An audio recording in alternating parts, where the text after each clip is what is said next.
the mental side of tournament bass fishing. Now, I'm going to get excited because it's one of my favorite things about bass tournaments, the mental aspects of what makes it so much fun, yet so difficult. Now, let's talk about what we are up against. When we sign up for a tournament, now it doesn't matter if it's a local club tournament, a regional pro-am tournament, a regional team tournament, a pro level amateur event. I mean, the Bassmasters Classic, it doesn't matter. Whatever level it is, you've got to think about what you're up against. You're up against a fish. You're not up against the other competitors. Yes, you are competing against the other competitors, but let me just tell you that if you're thinking about the competitors and what they're thinking, you're going to lose focus on what you need to be doing, and that's catching fish better than anybody else. And the only thing that you can control, that's going to be a common theme here, the only thing that you can control is what you do, not what other people do or how other people do. And you think, oh, Jimmy, he's probably caught him 2 4-pounders by now. If you that stuff needs to get out of your head. So what you're up against is the fish, and it's something that has a brain that's that big. He's tiny, has a tiny little brain. It's a natural creature. It can roam however far it wants to. As I like to say, they have fins and a tail, and they'll use them. And boy, do they ever. So you got to remember that stuff when you're going out there and thinking about the fish that you're going after. Then you've got to think about not only where they are, but how you're going to catch them. We got a million lures. We got, all these D-bombs and spy baits and buzz baits and beetle spins and Senkos and flukes. And I mean, the list is endless of baits that you can throw to try to catch our favorite beloved bass. So you've got to stay focused on the situation, what you're in, and the things that you can control. That's what I love. And the biggest thing is not having a set game plan going out into your tournament day. If you think, well, I'm going to go to that dock and then run to that point and throw 6 times with a whopper plopper, and then I'm going to run over here to that dock and skip a jig under it. If I don't catch that 6-pounder I caught there 9 years ago, I'm going to run back to the back end of that pocket and fish that channel swing where one March I caught 2 6-pounders on a jerk bait. I'm going to throw that jerk bait there, and then I'm going to run back to that bridge that I caught a 5-pounder there one time. I'm going to throw over there with a spoon and sling it over there. And if it doesn't bite on the second cast, that's usually how long it takes to bite. I'm going to run back over here. Dude, all you're going to be doing is fishing memories. And I don't care if they're memories from a year ago, a day ago, 10 years ago, or somebody else's memory. That's the worst. When somebody says, oh, I caught a 4-pounder off that dock, and you fished it 9 times since, and you still haven't got a bite. You are not fishing the fish. You are not fishing the conditions. My buddy Mike Iaconelli, Smoking YouTube channel, if you haven't checked it out, pretty much everybody on that likes fishing has. So Mike Iaconelli has a saying, not never give up. That's one of his sayings too. He has a saying, fish the moment. And Mike's been saying that for years and years and years. Fish the moment. And what that means is fish what's in front of you. But not only that, it means fish what the fish are doing at that particular time. Not what they were doing an hour ago, 4 hours ago, this morning, yesterday, the week before, 10 years ago. It doesn't mean any of that. It just means fish what the fish are doing at that one particular moment. Fish the moment. And I think that is an amazing piece of advice to be able to take with you as a tournament angler. So let's put that into use here. I'm going to put the fish the moment into use. So you're going to go to a point. You went there whatever time before. You go to a point, you threw a football jig out there, 1/2-ounce football jig, and in about 6 to 10 feet of water, you threw out there, there's a little rocky spot out there, and you threw out there and you caught 2 4-pounders. Let's say it was the day before, the week before, whatever. You throw that jig out there in the tournament, you go out there and you make those 4 casts again, and then what happens? you don't get bit, all right? More than likely. So you have an option. You have an option to go run somewhere else and try to duplicate that bite that you had at some other point in time, or you could fish the area a little more thoroughly and see what happens. You could pick up a Carolina rig, maybe throw a little shallower, work it out through that same depth zone. Maybe you could back up with that same jig, back up a little bit further and fish out a little bit deeper. Maybe those fish moved out a little deeper. Maybe you could throw a crankbait in there. Maybe you could throw a crankbait in there, grind it down through, give the fish a different action, a different presentation, something different to look at. Maybe you could throw a drop shot in there, give them something different to look at. I'll give you a perfect example. I went to a point, and this is years ago at Lake Oneida. I went to a point, and I pulled up there in practice, and I threw out there. There was a couple big boulders. I knew they were kind of there, and a little scattered grass. I threw out there with the drop shot, yanked on about a 3.5 pounder, big smallmouth for there. Threw over to kind of like the left side of it, threw over there, caught a 3 pounder. Good ones at the time, not so much anymore. But years ago, and then I pulled up in the tournament. I made about 4 casts to that point. I had my drop shot was Texas rigged because there was a little grass around there. I sat there for a second. I said, man, I know there's fish on this point. I know they're going to bite a drop shot. And I thought maybe I should give them a little different look, so to speak. Not rather than run around. I'd caught fish in a number of other places. So I took that worm off. And I took the same worm that I had Texas rigged, and I just wacky rigged it in the middle. I said, I just got to get him something different.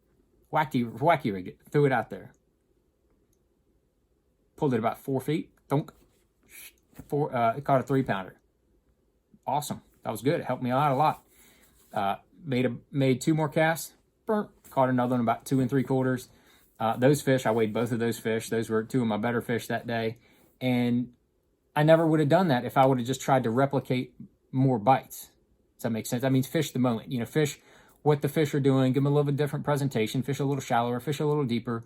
I can't tell you. I could go on for hours telling you different stories about going to a place where I'd had a bite and stopping and then going on further to go try something a little different there, a little different action, up further up the bank a little further. Maybe those fish moved up. Maybe they stopped pulling current and the fish moved shallower.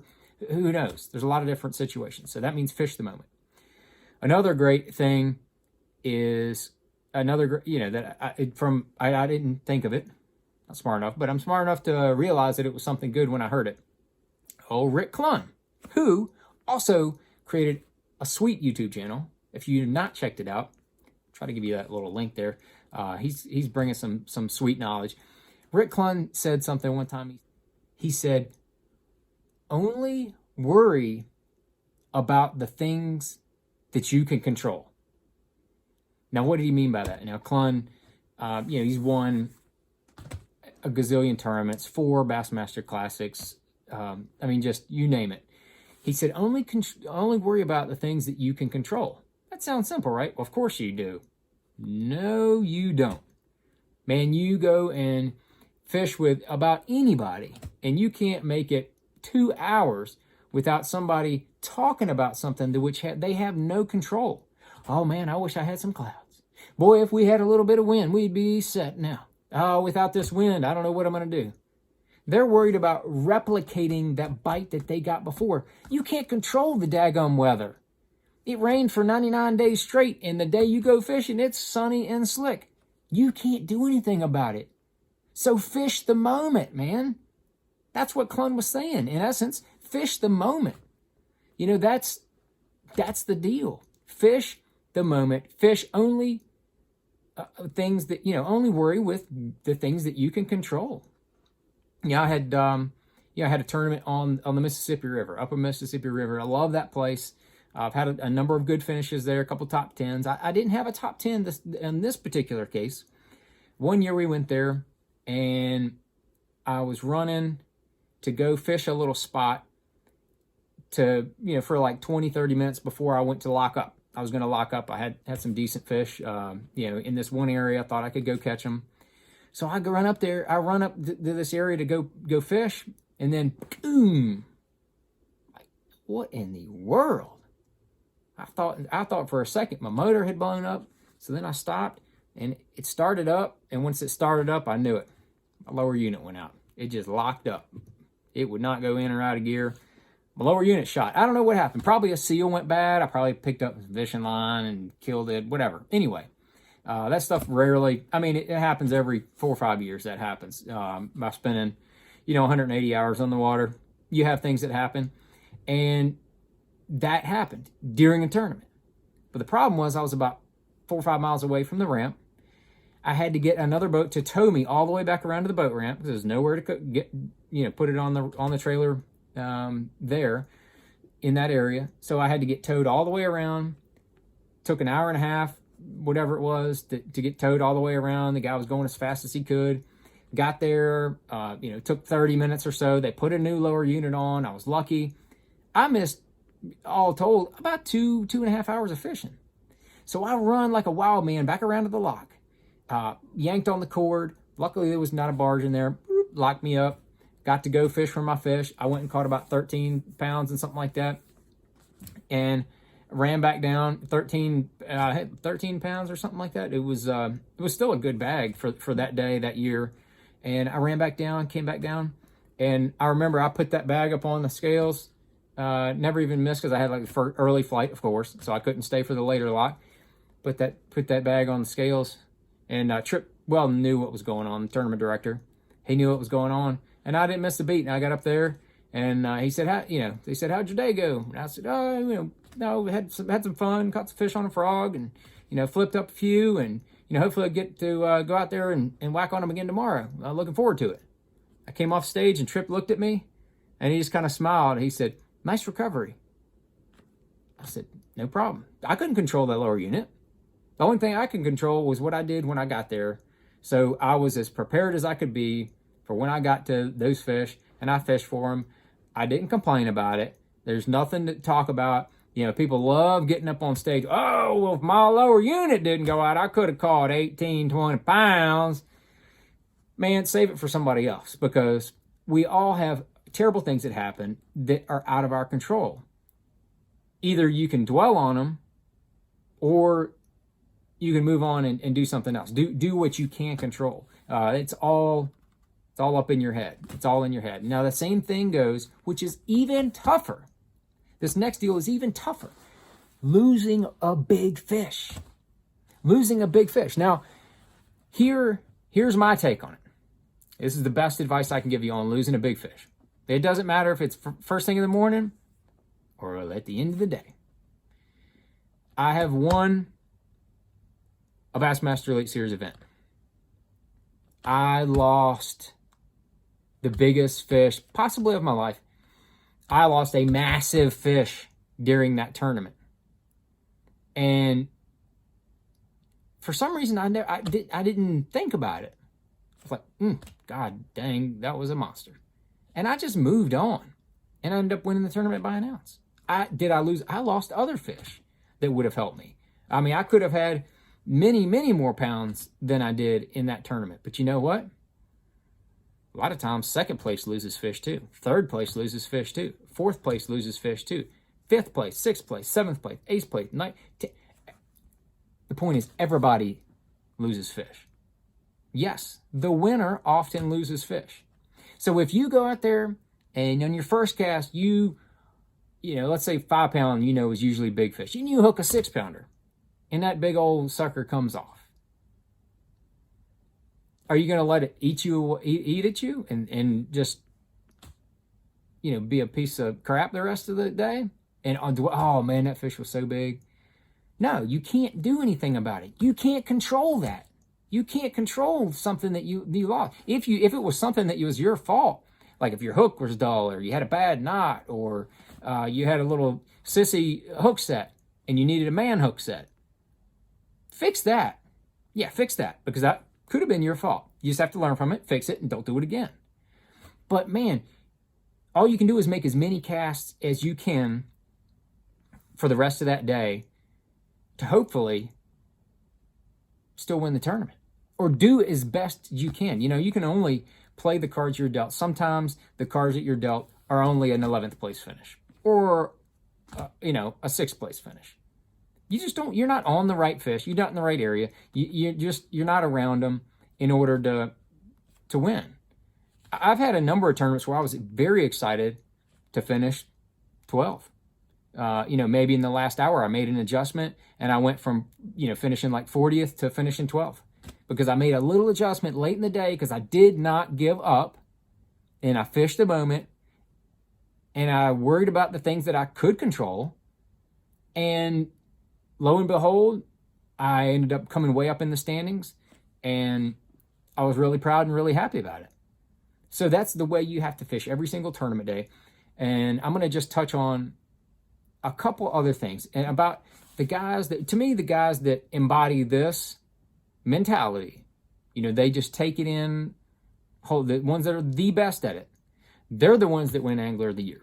They're not necessarily, they may win a tournament, 2 here and there. They probably do. But they're the ones that win Angler of the Year, year after year, or they're in contention. So I'm going to go back through the last couple Elite Series Angler of the Year. Last year, Scott Canterbury. That dude is tenacious. I mean, that's just all I can say about Scott. He is tenacious. He never gives up. Obviously, he's an amazing fisherman. He's got, you know, a hell of a resume from the FLW side. Now he's at the bass side, and everybody's kind of getting, you know, exposed to how good he is. But before that, we had Justin Lucas. The year before, Justin Lucas totally stunk it up. He had a terrible year the year before he won Angler of the Year. And the next year, I'm telling you, Justin is so competitive. He is, I would put him in the average to slightly above average mentally as a fisherman, as a competitor, mentally. But he is so unbelievably competitive. He never gives up. He works unbelievably hard. He continues to make adjustments. He hates to lose so much that he will not give up until the very last cast. So that dude is just tenacious. He not as tenacious as like a Scott Canterbury, but ultra uber competitive, if you will. And then you got the kind of AOYs like, you know, Kevin Van Dam. He's won more than anybody. And I would put Roland Martin in this category, but Kevin is probably one of the all-time at this, along with Clun. And that is, they never show weakness. They never show weakness because in their minds, they don't have any weak thoughts.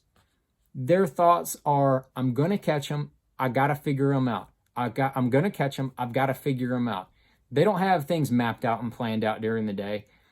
I mean, Kevin just knows he just knows and believes he's going to catch them because he does not give up and he always fishes the moment. Yes, he has unbelievable instincts on how to make fish bite or how to trigger them to fish. You know, I would put Brian Thrift in the same boat. Brian Thrift refuses to give up and works his absolute butt off. He has his whole system. And if you've ever seen the front deck of Brian Thrift's boat, he's got about 27 rods on it, it looks like. I mean, it is crowded, but they're all extremely organized. So what he does, he's got something for every circumstance that he might see during that tournament day. And he knows he's gonna stay on them hard as he can all day. And he's gonna figure them out. Sometimes in deep fish may not bite as good and he'll have to run up and throw a frog. And then if that starts to peter out, he's gonna go back out deep. He's just gonna keep hitting spots. He's got his system. He knows he's gonna eventually run into them. That's the way he likes to fish. That's the way he normally fishes. Unbelievable angler at triggering bass biting, knowing that if he's around them, he's gonna be able to trigger one or two into biting. That's his deal. So, but they all are very mentally tough. I don't see them getting. I've been around those guys, all those guys I just listed. I've been around them quite a bit. I've never seen them get beat down. I never hear them using a lot of excuses. there's just definitely a common denominator in the type of personality that wins repeated AOYs and things like that. And that's what I feel like I'm the best at. I don't feel like I'm the best natural angler. I mean, Thrift and Canterbury and those dudes are just, they're naturally gifted. Aaron Martins, those dudes are naturally, just so naturally good. They just understand fish so much better than I feel like I do. I work my butt off. I feel like I'm as mentally tough as they come out there. I never give up, and I try my dangest to overcome some of my natural ability shortcomings on just being in one with the bass, because I never give up, and I know that I can figure them out eventually. If I can find them, or get a couple clues in the picture, I can make some adaptions each day, and I can catch them, and I can contend, and I can be okay, and I can win an event. Things like that can happen, but it all starts with the mental side, and I just love that side of our sport. There is no other sport that has as many variables as bass fishing does. Bass fishing just has an infinite amount of variables. You got your sun, you got weather, you got clouds, you got wind, you got current, you got back current, you got watercolor. The fish, they can swim anywhere they want to in this gigantic body of water. It's really kind of unbelievable that anglers can go out there and consistently catch fish day in and day out. So as far as the mental side goes, embrace the mental side of tournament bass fishing. Love it. Don't hate it. Love it. Embrace it. Fish the moment. Only worry with the things that you can control. That's a big deal. And then, never give up. You always stay after them. Always stay focused. Never settle for whatever you have. If you have 12, try to catch 14. If you have 26, try to catch 27. There's been a lot of tournaments. Dudes get beat by half a pound, because they take the hand off the throttle because they think they might have it won. Don't be that guy. Enjoy it. Embrace it. Go go into it, man. You got 27, try to catch 30, man. I mean, damn, you're that close. Might as well, right? So love the mental side of tournament bass fishing. If you have any questions or comments, put them down there in the bottom. I would love to hear what you might have to say as far as on this topic, or any questions that you may have. I may do some more parts to this, but I wanted to do a little different environment, a little different backdrop, because the mental side, it's only your head. It's only you. It's the only thing that matters. Lures don't matter. The mental side of it is a huge, huge deal. You need to embrace it to be a better angler.